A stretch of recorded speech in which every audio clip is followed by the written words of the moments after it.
Star Spirit Tarot, and I'm here with a message for Aries, Sun, Moon, Rising, Venus, and any other significant placements. This is just going to be a general message, so whatever I see is what I'm going to read, but it's typically going to be about your relationship to something or someone in particular. All right, let's get started here. Benevolent ancestors, guardian angels, spirit guides, those that come to us in and through unconditional love only. What are the messages that you have for Aries at this time? This deck always gives me so much trouble, you guys. Just bear with me here. What are the most important messages, predictions, and happenings to, for, from, about, and around Aries, Sun, Moon, Rising, Venus, and any other significant placements? What do they need to know, see, and be aware of from the time they view this video and moving forward? Messages for Aries, please, Spirit. If this is your first time watching one of my readings, I'm so happy you're here. Thank you for giving me the opportunity. And if you are returning, welcome back. I missed you, okay? Happy that you're all here. All right. Let's do a couple more and then we'll get started here. And if the last one is pretty, then we'll get to it. All right. Comfort, confirmation, or clarity, whatever Aries needs at this moment. Let's give it to them. Bottom of the deck, Three of Pentacles. All right, let's see. Knight of Swords. All right, for Aries, 9 cards, please.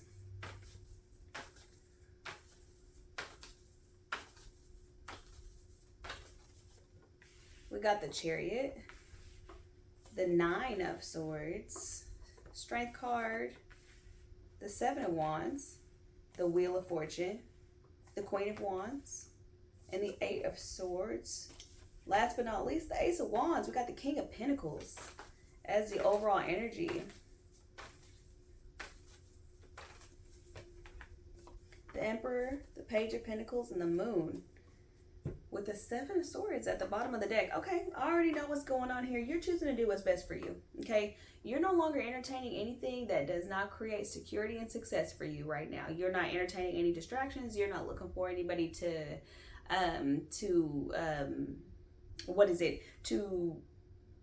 light the things up for you. You're okay being serious, focused, disciplined, and right now, right here in this moment, I see you being very serious about accomplishing whatever it is that you want to accomplish. I see you being very fierce too. If you are in a manager position or you like are a supervisor in some capacity, people might think like you are a little bit strict, you're a little bit hard, you're a little bit too disciplined, a little bit too, people might feel a certain type of way about your leadership style. But I just feel like you are doing what's best for your group. You are truly the captain of your own ship, and you are going to steer this ship on the course that you want it to be on. I don't think that this is the time for anybody on your team to be dissenting or for anybody on your team to not agree with where you're going. And what does your team mean? Your team could be your coworkers. Your team could be your family. Your team could be your friendship group. Your team could be, I don't know, whatever group of people that you feel like you have some sort of leadership over.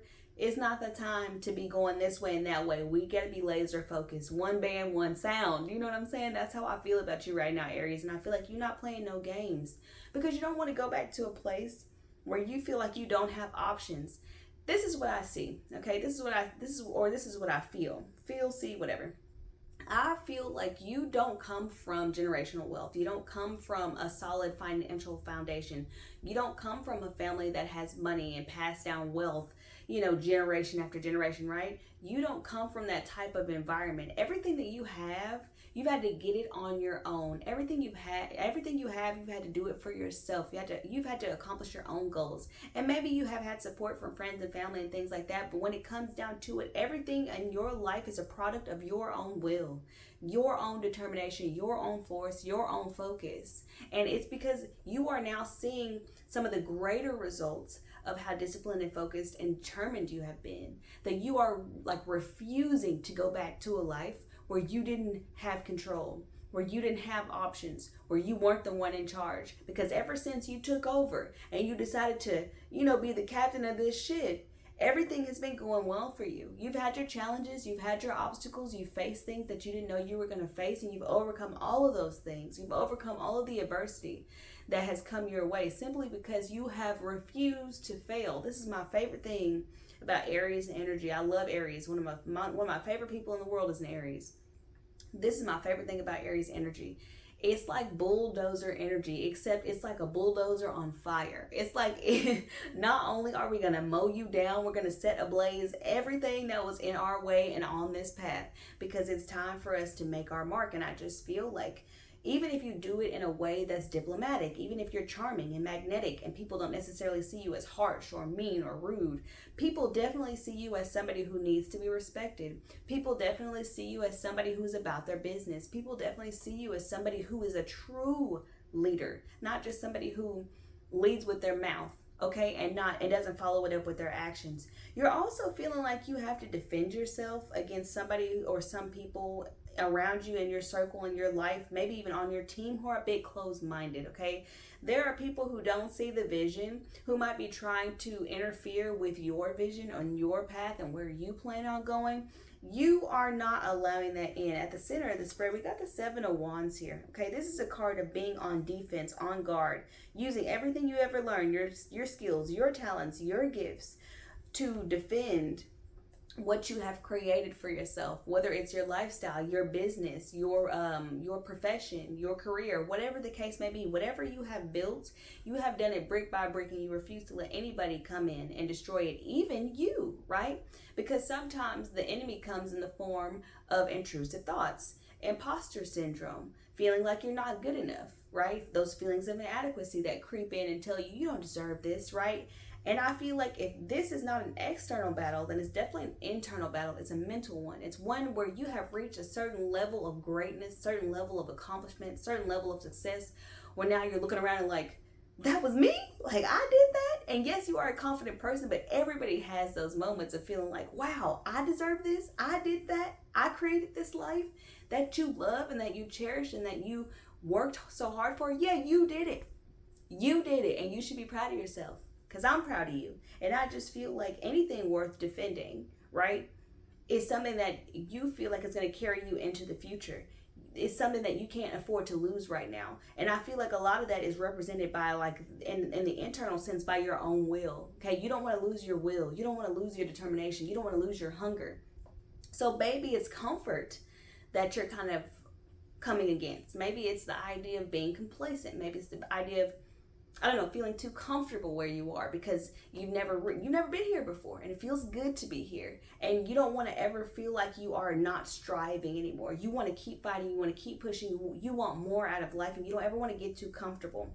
What I will caution you against is forcing it, right? Because all of us have times of ebb and flow. All of us have times of creation and destruction and lots of activity and lots of rest. You have to balance all of your productivity. You have to balance your discipline. You have to balance all of that stuff with rest, with processing, right? Because sometimes we don't sit and think about how do we actually feel, what's actually going on the inside. You can't suppress all of your emotions and suppress all of these things that come along with the journey. If you're truly living in the moment and truly living this journey and walking it step by step on this path, then you need to feel your feelings as they come, or just as you can, right? So I would just recommend you take some time to process the things that are happening around you, process the success that you're experiencing, process being kind of at this, I wouldn't even say a plateau. It's just more like a landing on a set of stairs, right? You've reached the landing on this staircase, and now you're looking around and you're going, wow, and you're looking back down and going, wow, I did all that. I climbed up all these stairs. I made it this way, and you absolutely did. And I want you to be proud of yourself. Sometimes people don't give themselves the recognition that they deserve for coming as far as they've come, and you've worked really hard to be where you are, okay? Let's clarify the Eight of Swords. Why is the Eight of Swords here for Aries? We got the Three of Swords. Oh, yeah, never enough. Never enough. That song that's in The Greatest Showman just actually popped into my head. And I don't feel like that's what this is saying, is that you're never enough. I think sometimes, like I said, that imposter syndrome and things come up, this idea of never being enough. Page of Cups and the Three of Swords. I don't necessarily feel like you understand the impact that you have on the people around you or on what it is that you're doing. Anything that is anything that's in alignment with your purpose is something that you are very powerful with, or you deal with in a very powerful way. I think sometimes you underestimate the effect and the impact that you have on people.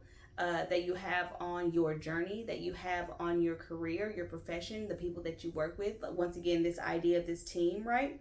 You sometimes feel as if you don't, as if you're always having to prove yourself, as if you haven't worked as hard as you've worked, just simply because maybe other people aren't acknowledging it and the way that you feel like your hard work should be acknowledged. Sometimes that's a way for people around us to try and humble us, right? Is by not acknowledging the things that we're doing, by pretending like, oh, that I could do that in my sleep, right? You see this great work of art that somebody has spent months, weeks, maybe even years completing. You go, I could do that. Give me a paintbrush and a couple of colors of paint. I could do that, and it's so like reductionist. It's so like diminishing when the people around you aren't necessarily acknowledging you in the way that you feel like you should be acknowledged, because it's like, I got to this point. Are you guys happy for me? Don't you want to celebrate with me? And they're just wanting to be at odds with you, questioning everything that you do, or questioning why you chose your path. It doesn't matter how successful you are or how successful you become. There will always be people in your life who are going to question you, doubt you, try to make you feel uncertain about yourself, try to humble you in some way, as if what you've worked for and what you've achieved is something that they could ever do, right? Because they totally lack the discipline and focus and the drive to do what you've done. Or it's just not on their path and not in alignment with what they're supposed to be doing, right? So it's almost like you see these people and you think these people are going to be proud of you. You think that they're going to like hold you up and hoist you on the chair and go, oh yeah, you did it. And they're not. And they're just like, good job, I guess. Don't be discouraged by other people's lack of acknowledgement or other people's lack of celebrating your wins and your victories. This is why it's so important for you to take time out to celebrate what you're doing on your own, or with the people that are closest to you who actually do love and support you. This is more so what I feel like is coming from like colleagues or people on your level, or people like you who are on levels that you aspire to be in. That's kind of how I'm feeling about this. It's almost like it's not coming from the people that really have your back. It's because they would never try to humble you. The people who really have your back are always going to push you forward, support you, keep you motivated, and be there for you when they can. This is coming from people who want you who don't want you to feel your success, because that makes them think that you think you're better than them, or that you've done more than them, and maybe you have. That you've worked harder than them, and maybe you have. Okay, Aries, maybe you have. And that's okay to acknowledge that some people are just haters. Some people are just haters. And some people don't want you coming for their neck, especially if this is in a professional capacity. Some people don't want you coming for their job. So they're not going to sit here and tell you you did this great thing, because they don't want you to feel like they could do, like you could do what they are doing, right? They don't want you coming for them. Some people are happy to retire working for the same company for 40 years. They're like, no, young blood, you ain't going to come in here and take my spot. I'm not going to hype you up. You know what I'm saying? It's not personal, okay? It's competitive. It's all about the competition. And I feel like some people are competing with you who don't necessarily need to be competing with you. And that might be where the hurt comes in, okay? But that's just human nature, to be honest. You're a competitive person as an Aries, I'm sure you are. And so you understand, but I feel like you are the kind of competitive where you understand sportsmanship and the capacity to be happy for someone and celebrate their success, even when you have fallen short of your own goals. Even when you come second place, you're like, you did that. You can respect somebody who's worked hard to be in the position that they're in. You can respect somebody who beat you fair and square. You can respect that, and you can honor that, and you can say, I'm going to come harder next time. But there are people in your life or around you or in your professional kind of environment that aren't that way, that aren't good sports, that don't give a damn how hard you've worked, because they just want to be superior to you, and that's really all that matters to them. Okay, let's clarify this Ace of Wands. Clarify this Ace of Wands. Ace of Wands and the Ace of Cups and the Ace of Pentacles at the bottom of the deck. This is some powerful, powerful energy, okay? There's an idea or project, something that you feel passionately about, something that you want to put into practice, or something that you want to do. Spirit is saying absolutely go for it. This is something that you connect to emotionally. It's something that you will be connecting to financially. It's going to pay off. I'm not sure exactly what it is. I don't really have a lot of details about the next chapter. What I think is happening here is Spirit is encouraging you to take a leap. You are successful. You have worked really hard. You've been disciplined. You've been focused, and you've been doing the right things. Now there's something on your heart, on your mind, on your spirit that you want to do, that you want to move towards. Even if it's so tiny right now, you can't even really articulate it or put it into words, but the essence of that is there, right? And it's going to continue to grow as you continue to nurture that seed, right? So as long as you understand that there's a part of you, a part of your will that is still burning so friggin' hot, And as long as you feed that fire, it will continue to grow. So Spirit is encouraging you to feed that fire. There's something that's pulling you. There's something that's calling to you. It might feel like a gut instinct. It might feel like something spiritual. It could even be tied to religion in some way, or the way that you believe your philosophies in life. It could also be tied to physical exercise or physical health and things like that. There's some sort of path that you're about to walk, or something, some door that's about to open for you that opens to this new path. And Spirit is encouraging you to jump on that. And no, they're not going to tell you what it is right now. There's a little bit of mystery and a little bit of the fear, the unknown that's going to come with this. But just push through that, because as long as you're doing what feels authentic to you, what speaks to your heart, is also going to speak to your wallet. And I'll tell you right now, there are going to be haters on the way. You can't control that. Focus on what brings you light and love, and what makes you, what fuels you and motivates you, and follow that, because that's going to take you everywhere you want to go. All right, Aries, this is what I have for you guys. I hope that this was helpful or enlightening in some way. Like, share, comment, subscribe, all that good stuff, and I'll be with you next time.